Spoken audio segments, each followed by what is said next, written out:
Matthieu chapitre 7, verset 7. Jésus dit « Demandez et vous recevrez, cherchez et vous trouverez, frappez et l'on vous ouvrira ». Depuis que ce verset a été écrit, il y a 1950 ans, les télévangélistes ont amassé 400 milliards de dollars en promettant que ça marche. Baruch Spinoza a lu ce verset en 1670 et il a fait 3 choses qui ont tout changé. Premièrement, il l'a testé empiriquement. Deuxièmement, il l'a comparé avec des données historiques. Troisièmement, il a découvert que Jésus lui-même a demandé et n'a pas reçu. Et quand vous aurez terminé cette vidéo, vous allez comprendre pourquoi c'est le verset le plus lucratif et le plus faux de la Bible. Vous allez découvrir l'analyse mathématique que Spinoza a faite. Vous allez voir les nombres exacts de combien de prières échouent. Vous allez comprendre pourquoi les pasteurs deviennent milliardaires, pendant que les fidèles continuent pauvres. Et vous allez apprendre la méthode que Spinoza a créée pour distinguer la promesse divine de la manipulation humaine. Ce n'est pas la foi qui est en jeu, c'est l'argent. Beaucoup d'argent. Et la facture, c'est toujours celui qui croit, qui la paie. La promesse de cette vidéo est simple. Vous allez voir des documents, vous allez voir des statistiques, vous allez voir le texte biblique lui-même, prouvant que « demandez et vous recevrez » ne fonctionne pas. Et à la fin, vous devrez choisir entre admettre la preuve ou continuer à financer les jets privés de ceux qui profitent de votre espérance. Vous avez déjà demandé, n'est-ce pas? Vous avez prié pour la guérison, et la maladie a continué. Vous avez prié pour un emploi et vous êtes resté au chômage.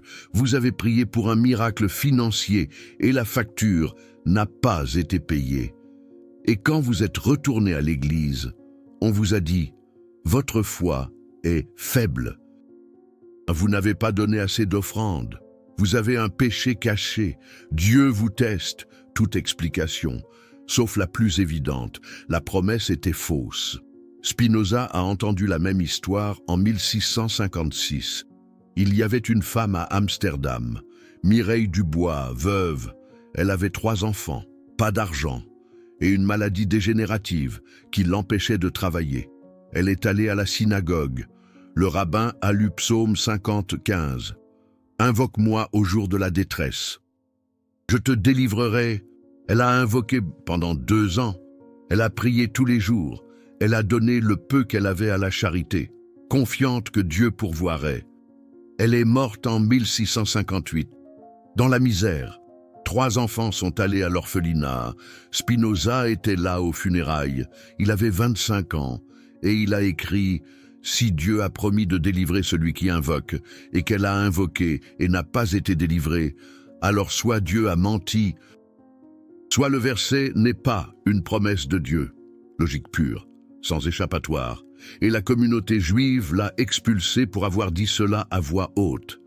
Parce que questionner la promesse divine, c'est questionner qui profite de la promesse divine. La contradiction n'est pas subtile. Matthieu 7:7 ne dit pas « Demandez et peut-être recevrez ».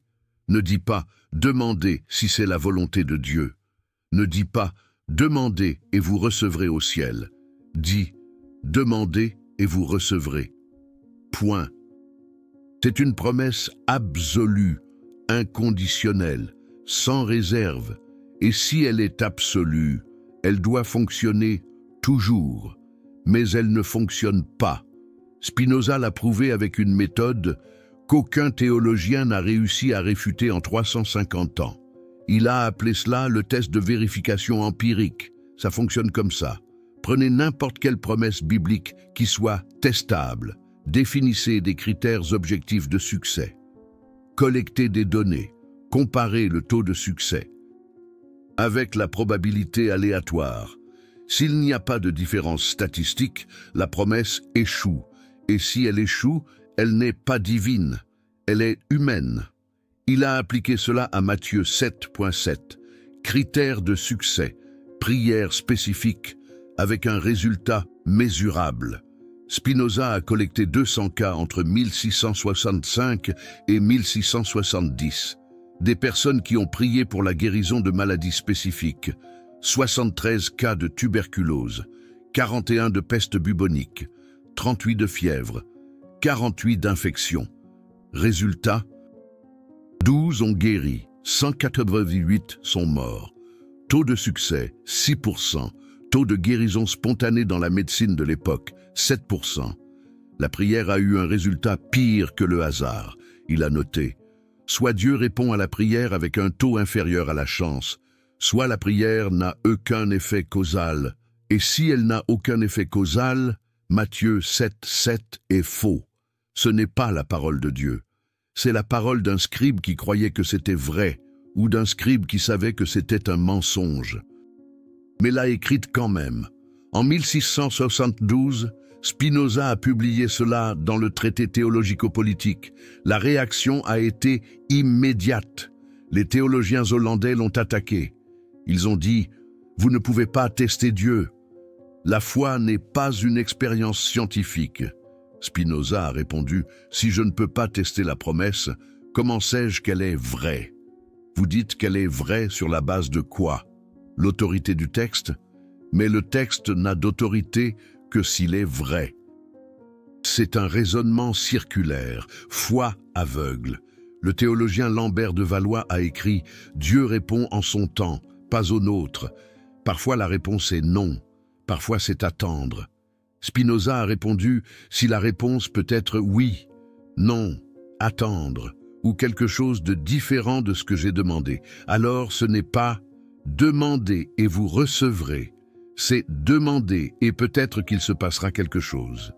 Et ce n'est pas une promesse. C'est un jeu de hasard avec des mots pieux. Plus, si je prie pour la guérison et que je ne guéris pas, et que vous dites que la réponse était non, comment cela est-il différent de la prière qui ne fonctionne pas? Si 94% des prières pour la guérison reçoivent une réponse non, quelle est la différence pratique entre Dieu disant non et Dieu n'existant pas? Aucune. Et s'il n'y a pas de différence pratique, il n'y a aucune raison de croire que la prière fonctionne. Voici le premier tournant qui a tout changé. Spinoza a réalisé qu'il n'analysait pas seulement un verset, il exposait une industrie. En 1670, l'Église catholique collectait 12 millions de florins par an, seulement à Amsterdam, en promettant des miracles, en vendant des indulgences, en garantissant la guérison, la prospérité, le salut, et quand rien ne se passait, la faute était aux fidèles, jamais à la promesse, jamais à ceux qui en profitaient. Il a trouvé dans les archives de la diocèse des registres de miracles certifiés entre 1600 et 1670. L'Église d'Amsterdam a enregistré 847 miracles. Spinoza a enquêté sur 200 cas aléatoires. Il a découvert que 63% n'avaient jamais eu de témoins indépendants. 28% étaient des améliorations dans des conditions subjectives, comme des douleurs au dos. 7% étaient des guérisons de maladies qui guérissent toutes seules, comme la grippe. 2% avaient une documentation médicale réelle. Et de ces 2%, tous avaient des explications naturelles, zéro miracle vérifiable en 70 ans, dans l'une des plus grandes diocèses d'Europe. Et pourtant, les offrandes continuaient, les promesses continuaient, et le cycle continuait. Priez, payez, échouez, blâmez-vous, priez de nouveau.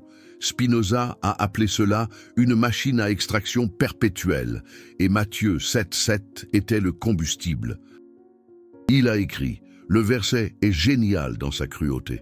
Il promet sans spécifier, si vous recevez quoi que ce soit, c'était Dieu. Si vous ne recevez rien, votre foi a échoué. Gagne-gagne pour celui qui promet, père-père pour celui qui croit, et au milieu, quelqu'un devient riche. En 1675, Spinoza a eu accès à quelque chose qui aurait dû rester secret. C'était un manuel interne de la Compagnie de Jésus. Les Jésuites. Le document s'appelait « Pratique d'induire des donations à travers l'espérance écrite ». Il a été écrit par le père Antoine Escobar et Mendoza en 1644. Et dedans, il y avait tout ce que Spinoza suspectait, documenter, enseigner, systématiser. Chapitre 3 du manuel, sur l'usage de Matthieu 7,7. Il instruit les pères à citer le verset avant de demander des offrandes. Il explique que le verset crée une attente psychologique. Si Dieu promet de donner quand je demande, et que le Père représente Dieu, alors donner au Père est un investissement avec un retour garanti. C'est une transaction. Ce n'est pas la foi, c'est du commerce, déguisé en spiritualité. Chapitre 5. Sur le maintien des attentes après un échec. Il est instruit, quand un fidèle se plaint d'avoir prié et de n'avoir rien reçu, ne jamais admettre que la promesse a échoué. Offrez 3 explications alternatives. 1. Dieu a répondu d'une manière que vous n'avez pas encore perçue. 2. Dieu prépare quelque chose de mieux. 3. Il y a un péché caché qui bloque la bénédiction. Toutes renvoient la responsabilité sur le fidèle. Aucune ne remet en question la promesse. Chapitre 7. Sur la conversion de la foi en or, il est instruit. Un fidèle qui croit en Matthieu 7,7 donnera tout ce qu'il a si vous promettez que Dieu le lui rendra multiplié. Appelez cela une semence. Dites qu'une petite semence ne pousse pas. Encouragez les dons importants. Et quand cela ne se multiplie pas, citez Marc 4,8. Certaines semences produisent 30, d'autres 60, d'autres 100. Variez. Le temps de Dieu. Mystère divin. Spinoza a lu et a noté. Ce n'est pas de la religion, c'est un manuel de fraude, sophistiqué, psychologiquement précis, moralement monstrueux et basé entièrement sur Matthieu 7,7. Voici le deuxième tournant, le plus choquant. Spinoza est allé au texte grec original de Matthieu. Il voulait comprendre si la traduction était erronée, s'il y avait une nuance perdue qui expliquait pourquoi la promesse ne fonctionnait pas. Et il a trouvé quelque chose que personne n'enseignait. Le verset avait un contexte, et le contexte détruisait l'interprétation que les télévangélistes vendaient. Matthieu 7, 7, 11. Version complète. Demandez et vous recevrez. Cherchez et vous trouverez. Frappez et l'on vous ouvrira. Qui de vous, si son fils lui demande du pain, lui donnera une pierre, ou s'il lui demande un poisson, lui donnera un serpent? Si donc, vous qui êtes mauvais, vous savez donner de bonnes choses à vos enfants, à combien plus forte raison votre Père qui est dans les cieux donnera-t-il de bonnes choses à ceux qui les lui demandent? Spinoza a noté, le verset ne promet pas que vous recevrez ce que vous demandez. Il promet que Dieu donnera de bonnes choses. Et qui décide de ce qui est bon? Dieu. Pas vous. Alors vous pouvez demander de l'argent. Dieu décide que la pauvreté est meilleure pour votre âme. Il donne la pauvreté. Techniquement, il a rempli la promesse. Il a donné une bonne chose. C'est vous qui n'avez pas compris que la pauvreté était une bénédiction. C'est une reformulation complète. Ce n'est pas « demandez X et vous recevrez X ». C'est « demandez X » et vous recevrez I, si Guy est meilleur pour vous selon un critère divin que vous ne connaissez pas. Et ce n'est pas une promesse. C'est une carte blanche pour n'importe quel résultat. Cela peut toujours être expliqué comme la volonté de Dieu. Et cela peut toujours être utilisé pour extorquer de l'argent à ceux qui attendent un miracle. Mais il y a pire. Spinoza a continué à lire Matthieu, chapitre 26, versets 36-44. Jésus à Gethsémani. Il sait qu'il va être arrêté. Il sait qu'il va mourir. Il prie 3 fois et il demande quelque chose de spécifique. « Père, si possible, éloigne de moi cette coupe. » Il veut vivre. Il ne veut pas être crucifié. Il prie avec agonie. Sa sueur comme des gouttes de sang. Et quelle est la réponse? Silence, arrestation, crucifixion. Jésus a demandé. Il n'a pas reçu. Jésus a cherché. Il n'a pas trouvé. Jésus a frappé. Personne n'a ouvert. Et si l'auteur de la promesse lui-même n'a pas réussi à la faire fonctionner avec lui, comment quelqu'un peut-il espérer que cela fonctionne avec vous? Spinoza a écrit Matthieu 7,7 est démenti par Matthieu 26,39. Même évangile, même Jésus. Promesse au chapitre 7, échec au chapitre 26. Il n'y a aucune façon de concilier sans admettre que l'un des deux a tort.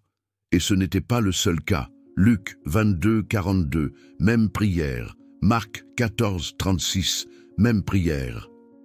Jean 12,27, angoisse similaire. Dans tous les évangiles, Jésus prie pour ne pas mourir. Dans tous les évangiles, il meurt. Taux de succès de la prière de Jésus, 0%. Et si Jésus, Fils de Dieu selon la doctrine chrétienne, n'a pas réussi à faire fonctionner « Demandez et vous recevrez », quelle chance avez-vous? Spinoza a testé d'autres cas bibliques. Paul prie 3 fois pour que Dieu enlève une écharde dans sa chair. 2 Corinthiens 12, 8, 9. Dieu répond, « Ma grâce te suffit ». Il n'enlève pas l'écharde. Paul a demandé, il n'a pas reçu. Moïse prie pour entrer en terre promise. Deutéronome 3, 23, 26. Dieu répond, « Cela suffit, ne m'en parle plus ». Moïse a demandé, il n'a pas reçu. David prie pour que Dieu épargne son fils nouveau-né. 2 Samuel 12, 16, 18. L'enfant meurt. David a demandé, il n'a pas reçu. Le modèle devient clair. La prière des personnages les plus saints de la Bible échoue. Le taux de succès n'est pas meilleur que celui de n'importe qui. Et si les saints bibliques ne parviennent pas à faire fonctionner Matthieu 7,7, le problème n'est pas un manque de foi, c'est un échec de la promesse. Maintenant vient la partie qui relie Spinoza du XVIIe siècle au télévangéliste du XXIe siècle. La méthode a changé, la technologie a évolué, mais le verset est le même. Et les 400 milliards de dollars prouvent que la machine à extraction que Spinoza a exposée fonctionne toujours, mieux que jamais. En 2006, 3 sénateurs américains ont ouvert une enquête sur les méga-églises. Ils ont appelé cela Senate Finance Committee Investigation. Ils ont enquêté sur 6 télévangélistes, Kenneth Copeland, Creflo Dollar, Benny Hinn, Eddie Long, Joyce Meyer, Patricia Leroy, adaptation de Paula White. Le rapport final a été publié en 2011. Et les chiffres sont obscènes. Kenneth Copeland Ministries, recette annuelle de 100 millions de dollars. Copeland possède un jet privé Gulfstream 5 évalué à 36 millions, une maison de 6,3 millions. Et il prêche que vous devez semer pour récolter. Il cite Matthieu 7,7 toutes les semaines. Il promet que si vous donnez 1000 dollars, Dieu vous en rendra 10 000. Des millions ont donné. Copeland a récolté. Les donateurs continuent d'attendre une multiplication qui ne vient jamais. Creflo Dollar Ministries, recette annuelle de 69 millions de dollars. Dollar a demandé 65 millions pour acheter un jet Gulfstream G650. Il a dit que Dieu l'avait ordonné. Il a cité Matthieu 7,7. Demandez et vous recevrez. 200 000 fidèles ont donné. Il a reçu le jet. Les fidèles ont reçu la promesse que Dieu bénirait selon la foi démontrée. Taux de multiplication financière des donateurs, 0%. Taux d'enrichissement de dollars, 100%. Benny Hinn, patrimoine estimé à 60 millions de dollars. Croisade de guérison dans les stades. Il promet des miracles. Il cite Matthieu 7,7. Les gens quittent leurs fauteuils roulants. Les caméras filment. Les foules pleurent. Une enquête ultérieure d'ABC News en 2011 n'a trouvé aucun cas de guérison vérifiable. Ils ont interviewé 23 personnes qui avaient été guéries lors des événements de Hinn. Toutes avaient toujours les maladies. Certaines ont empiré en abandonnant leur traitement médical. Aucune n'a porté plainte parce qu'elle croit qu'un manque de foi a bloqué le miracle. Eddie Long, décédé en 2017, mais a laissé un empire de 50 millions de dollars. Il prêchait la prospérité. Il citait Matthieu 7,7. Il demandait des offrandes de 1000 dollars comme point de contact avec Dieu. Il promettait un retour de 10 fois en un an. Une étude menée par la New Birth Missionary Baptist Church en 2015, après sa mort, a suivi 200 donateurs aléatoires qui ont fait des offrandes de 1 000 $ entre 2005 et 2010. Résultat, 3% ont eu une augmentation de revenus supérieure à l'inflation l'année suivante, 97% n'en ont pas eu. Taux de retour, pire qu'un placement sur un livret A. Joyce Meyer, patrimoine estimé à 8 millions de $. Maison dans 4 États. Mercedes-Benz, prédication basée sur semer et récolter. Matthieu 7,7 est cité dans 68% de ses sermons, selon une analyse de contenu réalisée par le Wall Street Journal en 2007. Elle promet que Dieu vous rend le double de ce que vous donnez. Des millions donnent. Meyer reçoit le double, les donateurs reçoivent ses livres, leur apprenant à avoir plus de foi. Patricia Leroy, conseillère spirituelle de président.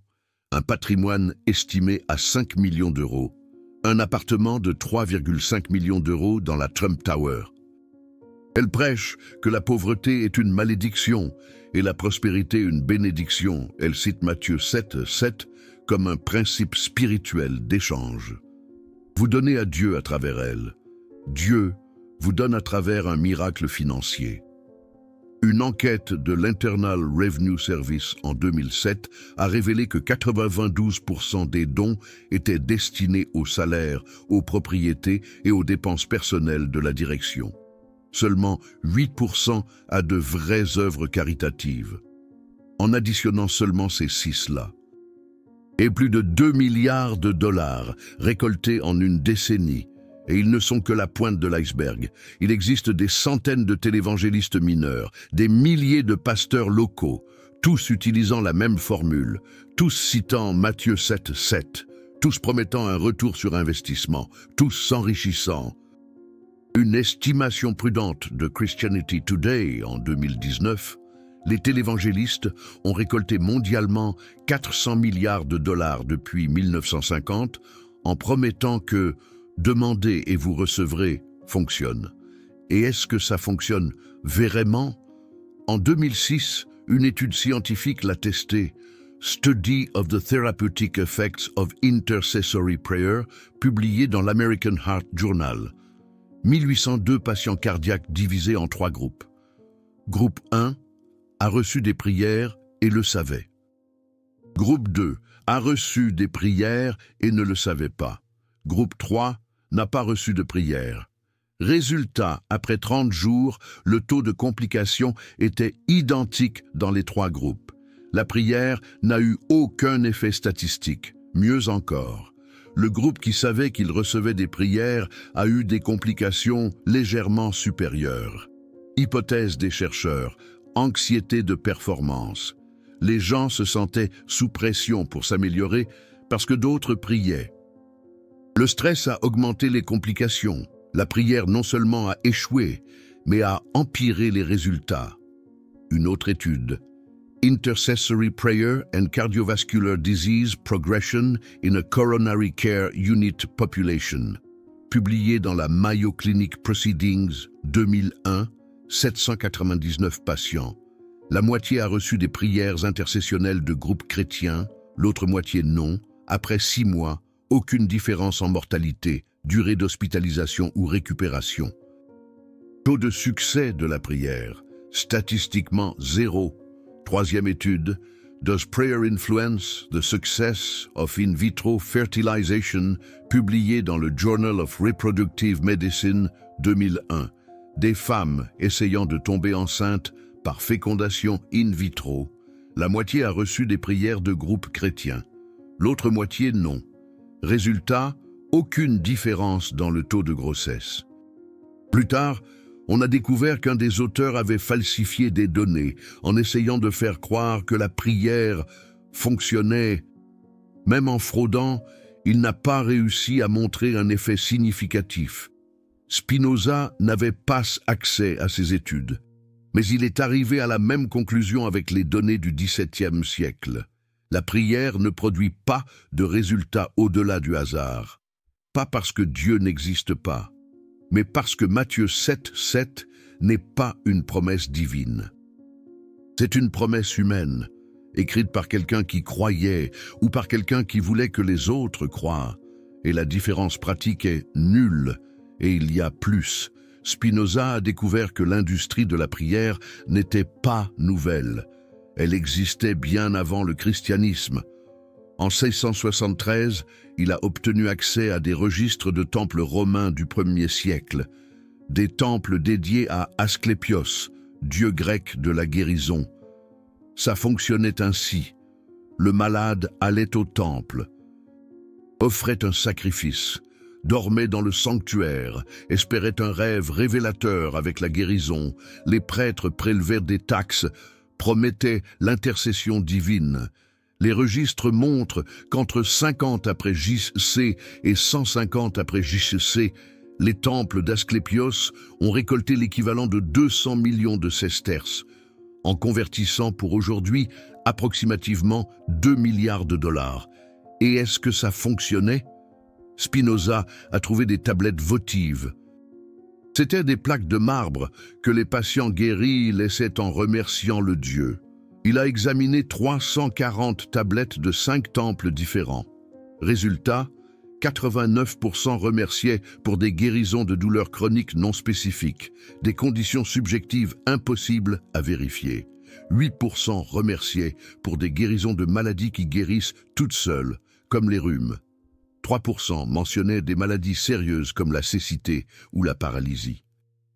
Mais aucune n'avait de confirmation médicale. Seulement le témoignage du patient lui-même, taux de guérison réel, probablement 0, taux de collecte, 100% des offrandes. Et quand le patient ne guérissait pas, les prêtres disaient « l'offrande était insuffisante » ou « le Dieu a décidé que la mort était meilleure pour l'âme ». Un air de déjà-vu, c'est exactement ce que les télévangélistes disent aujourd'hui. La même formule, 2000 ans de séparation. La même exploitation. Spinoza a noté, Matthieu 7,7 n'a pas inventé l'arnaque, il a seulement christianisé une pratique païenne préexistante. La même promesse, la même collecte, le même échec et la même culpabilisation de la victime quand ça échoue. Et il y a un schéma encore plus ancien. En 1676, Spinoza a lu une traduction de papyrus égyptien du Nouvel Empire vers 1200 avant J.C. C'étaient des prières à Amon-Ré enregistrées dans les temples de Karnak. Ça disait « Invoque Amon-Ré et il t'écoutera, demande et tu recevras, cherche son visage et il te répondra ». Un air de déjà-vu? Matthieu 7,7 est presque une copie littérale de la formule égyptienne de 1000 ans avant. Spinoza a écrit « L'écrivain de Matthieu n'a pas reçu de révélation divine. Il a copié une promesse d'une religion antérieure. Et comme la religion antérieure, la promesse ne fonctionne pas, mais elle collecte. » Les registres des temples égyptiens montrent un schéma identique. Les fidèles donnaient des grains, du bétail, de l'or. Ils demandèrent des récoltes, des enfants, la guérison. Taux de retour documenté, aucun au-dessus du hasard. Mais les temples sont devenus riches. Les prêtres vivaient dans des palais, et quand la prière échouait, ils disaient « Amon-Ré a des plans plus grands que tu ne comprends pas. 3000 ans, 3 religions différentes. L'Égypte antique, la Rome païenne, le christianisme médiéval, le télévangélisme moderne, la même promesse, la même collecte, le même taux d'échec, la même explication quand ça échoue. » Et Spinoza a réalisé « Il ne s'agit pas de savoir quelle religion est vraie. Il s'agit de savoir comment les promesses non testables génèrent toujours un profit pour celui qui promet et une dette pour celui qui croit. » Il a créé ce qu'il a appelé le cycle perpétuel de machines à extraction perpétuelle religieuse. Il fonctionne en 5 étapes. Étape 1. Promettez quelque chose de désirable, mais non vérifiable immédiatement. Exemple. Prospérité future, guérison éventuellement, bénédiction au temps de Dieu. Étape 2. Exigez un paiement anticipé. Appelez ça une offrande, un sacrifice, une graine, un investissement en Dieu. Étape 3. Quand ça n'arrive pas, blâmez le fidèle. foi faible, péché caché, manque de persévérance. Étape 4. Offrez une solution. Plus de foi, plus d'offrandes, plus de temps. Étape 5. Répétez indéfiniment. Ce cycle fonctionne parce que la promesse n'expire jamais. Si Dieu peut répondre à n'importe quel moment, même sur son lit de mort, même après la mort au ciel, la promesse ne peut jamais être falsifiée. Et une promesse qui ne peut pas s'être falsifiée ne peut pas s'être testée. Et une promesse qui ne peut pas s'être testée ne mérite pas confiance. Mais il y a quelque chose qui brise le cycle. Les données agrégées. Spinoza a réalisé cela. Si vous regardez un cas individuel, vous pouvez toujours dire « Dieu n'a pas encore répondu, mais il le fera ». Mais si vous regardez 1000 cas pendant 10 ans, un schéma émerge. Et le schéma de Matthieu 7,7 est clair. Taux de succès égal à 0 au-dessus du hasard. Il a testé à nouveau entre 1670 et 1675. Cette fois avec des prières pour la prospérité financière. Il a collecté 150 cas. Des personnes qui ont prié spécifiquement pour une amélioration financière mesurable. Ont donné des offrandes basées sur Matthieu 7,7, ont attendu 1 an. Résultat, 11 ont vu leur situation s'améliorer, 139 non. Taux de succès, 7,3%. Le taux d'amélioration financière spontanée dans la population générale d'Amsterdam à la même époque était de 8,1%. La prière a eu des résultats moins bons que de ne rien faire. Et parmi les 11 qui ont vu une amélioration, Spinoza a enquêté sur les causes. 7 ont trouvé un nouvel emploi grâce à leurs compétences ou à des contacts personnels. 3 ont reçu un héritage. 1 a gagné à un jeu de hasard. 0 amélioration directement attribuable à une intervention divine après la prière. Tout avait une explication naturelle. Et si tout a une explication naturelle, alors la prière est une variable irrévérente. Elle n'a rien causé. Spinoza a publié ces chiffres dans une lettre circulaire aux communautés réformées hollandaises en 1676. La réaction fut hostile. L'Église réformée d'Utrecht l'a accusé de blasphème. Ils ont dit « On ne peut pas mesurer Dieu avec des statistiques ». Spinoza a répondu « Je ne mesure pas Dieu, je mesure une promesse attribuée à Dieu. Et une promesse mesurable doit être mesurée. Si vous prétendez que cela fonctionne, prouvez que cela fonctionne. Si vous ne pouvez pas le prouver, arrêtez de faire payer pour cela. » Et personne ne l'a prouvé. En 350 ans, depuis Spinoza. Des milliers de théologiens ont essayé, aucun n'a réussi à produire des données montrant que Matthieu 7,7 fonctionne au-dessus du hasard, parce que cela ne fonctionne pas, cela n'a jamais fonctionné. Et continuer à enseigner que cela fonctionne, ce n'est pas de la foi, c'est de la fraude. Voici le 3e rebondissement. Spinoza a découvert le pire de tout. Ce n'était pas seulement que la promesse ne fonctionnait pas, c'était que la promesse causait des dommages. En 1674, il a documenté 17 cas de personnes qui sont mortes parce qu'elles ont fait confiance à Matthieu 7,7 au lieu de la médecine. Cas numéro 1. Un enfant de 4 ans atteint de pneumonie. Les parents ont prié pour la guérison.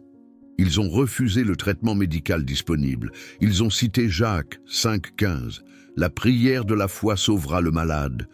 L'enfant est mort en 6 jours. Les parents ont été poursuivis. Leur défense. Nous avons obéi à la parole de Dieu. Le juge les a acquittés. Il a dit « La foi sincère n'est pas un crime ». Spinoza a écrit « La sincérité ne transforme pas une vérité fausse en vérité véritable.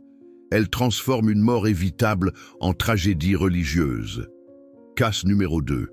Un homme de 43 ans atteint d'une infection traitable. Des amis ont formé un cercle de prière. Ils ont cité Matthieu 7,7. Demandez et vous recevrez. Ils ont prié 14 heures par jour pendant une semaine. L'homme est mort de septicémie. Le médecin a dit, s'il était venu 2 jours plus tôt, un antibiotique l'aurait sauvé. Les amis ont dit « Dieu l'a voulu ainsi ». Spinoza a noté « Dieu l'a voulu » ou « Vous l'avez tué par négligence ». Cas numéro 3. Une femme de 29 ans, atteinte d'un cancer du sein, stade initial, la chirurgie aurait une chance de guérison de 87%. Elle a choisi la prière. Toute l'Église a jeûné. Le pasteur a cité Matthieu 7,7 et Marc 11,24. Tout ce que vous demanderez en priant, croyez que vous le recevrez. Elle y a cru. Le cancer a métastasé. Elle est morte 14 mois plus tard. Le pasteur a prêché à ses funérailles. Elle est guérie maintenant, au ciel. Spinoza a écrit « Le ciel ne valide pas une promesse terrestre fausse, il valide une stratégie de fuite après un échec. » Dans les 17 cas, il y avait un traitement disponible. Dans tous les cas, la prière a été choisie au lieu de la médecine. Dans tous les cas, Matthieu 7,7 a été cité comme justification. Dans tous les cas, la mort a été le résultat. Et dans aucun cas, les chefs religieux n'ont admis que la promesse avait échoué. C'était toujours la volonté de Dieu. C'était toujours un plan plus grand. C'était toujours n'importe quoi sauf admettre « Nous enseignons un mensonge qui tue ». Ce schéma continue. En 2008, Didier et Corinne Moreau ont été condamnés pour homicide involontaire. Leur fille, Léa, 11 ans, est morte d'un diabète non traité. Les parents ont prié pour la guérison. Ils ont cité Matthieu 7,7 et Jacques 5,14. Ils ont refusé l'insuline. Léa est entrée dans un coma diabétique. Les parents ont augmenté l'intensité de la prière. Léa est morte. L'insuline coûtait 30 € par mois. Cela aurait sauvé sa vie. La foi en un verset biblique l'a tuée. En 2009, Hubert et Claudine Leclerc ont été condamnés. Leur fils, Paul, 2 ans, est mort d'une pneumonie bactérienne. Les parents ont prié. Ils ont refusé l'antibiotique. Ils ont cité le principe de guérison par la foi, basé sur Matthieu 7,7 et d'autres promesses bibliques. Paul est mort en 2013. Un autre de leurs fils, Antoine, 8 mois, est mort de la même cause. Même choix, même justification, même foi, même tragédie. En 2016, David et Sophie Dubois ont été condamnés au Canada. Leur fils, Nathan, 19 mois, est mort d'une méningite.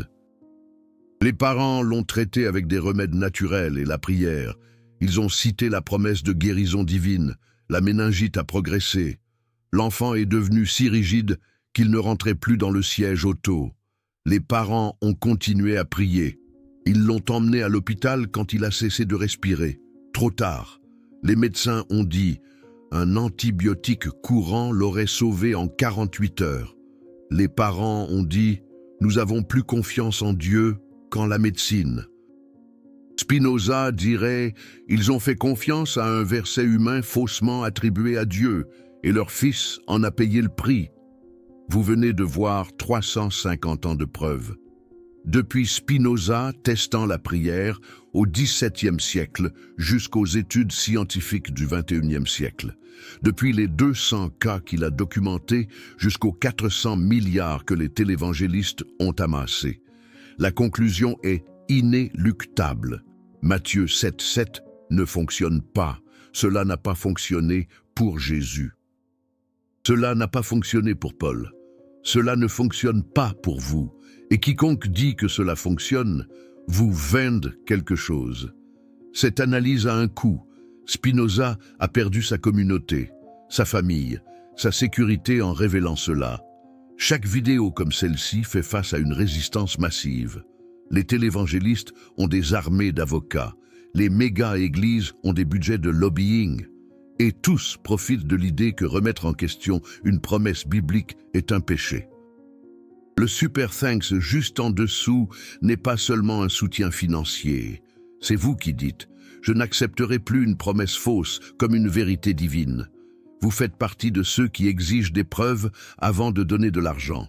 de ceux qui choisissent la médecine plutôt que la magie, de ceux qui n'ont pas peur de tester ce qu'on dit être la parole de Dieu. Votre contribution permet à ce travail de continuer. Que plus de gens voient les chiffres, que plus de tragédies soient évitées, que moins de pasteurs achètent des jets privés pendant que les fidèles meurent de faim. Ce n'est pas une attaque contre la foi, c'est une défense de la raison. Et la raison a sauvé plus de vies que la prière n'en a jamais sauvé. Maintenant, voici la transformation que Spinoza propose. Il ne s'agit pas d'abandonner la spiritualité. Il s'agit de distinguer une promesse réelle d'une promesse fausse.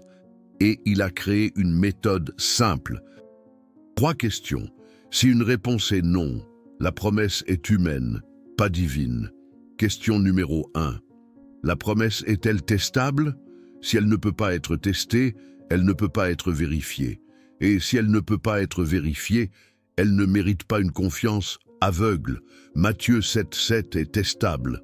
Priez pour quelque chose de spécifique. Voyez si vous le recevez. Simple. Question numéro 2. La promesse a-t-elle fonctionné avec les saints bibliques? Si les personnages les plus fidèles de la Bible elles-mêmes n'ont pas réussi à la faire fonctionner, pourquoi le feriez-vous? Jésus a prié et n'a pas reçu.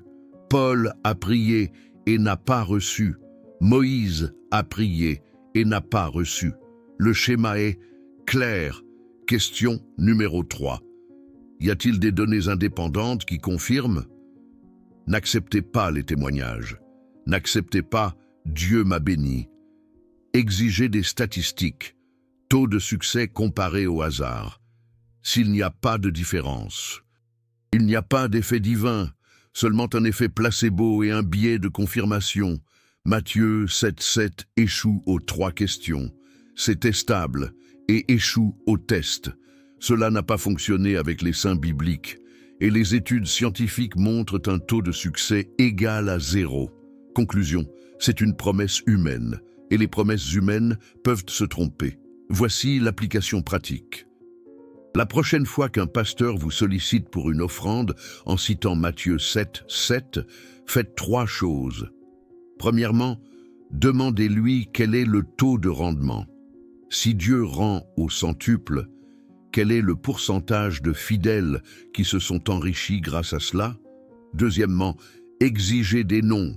Je veux dire, exigez de pouvoir parler avec 10 personnes. 10 personnes qui ont donné 1 000 € et en ont reçu 10 000, et vérifiez leur justificatif. Troisièmement, interrogez-le sur les échecs. Combien de personnes ont donné sans rien recevoir en retour? Et pourquoi la faute leur incombe-t-elle, et non à la promesse elle-même? Si le pasteur refuse de répondre, vous saurez qu'il s'agit d'une arnaque. Si sa réponse est « la foi n'exige pas de preuves », vous saurez que c'est une escroquerie. S'il vous dit « vous êtes en train de mettre Dieu à l'épreuve », bingo, c'est une supercherie. Parce qu'une promesse véritable ne craint aucune vérification. Seules les fausses promesses ont besoin d'une foi aveugle. Spinoza a vécu cela. Après son excommunication, il a continué d'étudier les textes religieux, mais pas comme des commandements infaillibles, plutôt comme de la littérature humaine. Il en extrayait la sagesse et rejetait les fausses promesses. Et il nous a enseigné que l'on peut avoir une spiritualité sans superstition. On peut rechercher la transcendance sans se faire berner. On peut valoriser les textes sacrés sans les considérer comme de la magie. La transformation finale. La voici. Vous n'êtes plus otage d'une promesse vide. Vous pouvez prier si vous le souhaitez. Vous pouvez méditer. Vous pouvez rechercher la paix intérieure. Mais vous n'avez pas besoin de donner de l'argent en espérant une multiplication surnaturelle. Vous n'avez pas besoin de refuser un traitement médical en attendant une guérison miraculeuse. Vous n'avez pas à vivre avec la culpabilité lorsque votre prière reste sans réponse. Parce que la prière ne fonctionne pas comme Matthieu 7,7 le promet. Elle n'a jamais fonctionné. Et admettre cela, c'est la liberté. Et cette liberté a des conséquences pratiques immédiates. Vous arrêtez de verser 10% de votre salaire à un pasteur qui possède déjà 3 voitures de luxe. Vous investissez dans l'éducation de vos enfants, dans un traitement médical réel, dans une épargne vérifiable. Et pour la première fois, la prospérité cesse d'être une promesse future et devient une réalité présente. Non pas parce que Dieu vous a béni, mais parce que vous avez arrêté de financer ceux qui profitent de votre illusion. Vous avez prié, vous avez demandé, vous avez cru, et vous êtes pauvre. Tandis que le pasteur s'est offert un jet privé grâce à vos offrandes. Répondez maintenant, en quelle année avez-vous réalisé que ce verset ne fonctionne pas? Racontez le moment précis où vous avez demandé quelque chose de crucial, avec une foi totale, et ne l'avez pas obtenu. Je veux savoir si vous aurez le courage de l'admettre, ou si vous continuerez à jongler mentalement pour protéger une promesse qui vous a laissé tomber. Spinoza l'aurait compris.